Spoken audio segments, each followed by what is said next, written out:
Welcome to my YouTube channel Jhumar Rannaghar. আজ আমি বানাচ্ছি পোস্তর বড়া। তার জন্য মিক্সিতে নিয়ে নিলাম 50 গ্রাম পোস্ত আর পরিমাণ মতো নুন। এটাকে জল ছাড়াই একবার মিক্সিতে ঘুরিয়ে নেব। এরপর আমি সামান্য জল দিয়ে পোস্তটাকে পেস্ট বানিয়ে নেব। এটাকে আমি খুব মিহি পেস্টও বানাবো না আর পাতলাও বানাবো না, ঠিক এই রকম। আর একে একেতে মিশিয়ে দেব কাঁচা লঙ্কা কুচি, পেঁয়াজ কুচি আর একটু হলুদ। এটাকে মেখে রেখে দিলাম এইভাবে। আর এইদিকে চাটুতে সর্ষের তেল ছড়িয়ে দিলাম পোস্তর বড়াগুলো ভাজার জন্য। তো আমরা যেহেতু 4 জন, তাই আমি 4টে পোস্তর বড়াই বানিয়েছি। আর পোস্তর বড়া আমি সবসময় লো ফ্লেমে বানাই, কারণ তাতে পোস্তর বড়ার বাইরেটাও যেমন ভালোভাবে হয়ে যায় আর ভেতরটাও কাঁচা থাকে না।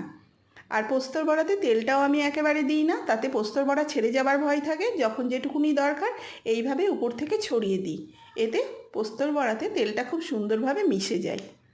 তো রেডি হয়ে গেছে আমার পোস্তর বড়া। ভিডিওটা কেমন লাগলো? ভালো লাগলে লাইক কমেন্ট শেয়ার করে দিও, আর প্লিজ আমার চ্যানেলটাও সাবস্ক্রাইব করে দেবে।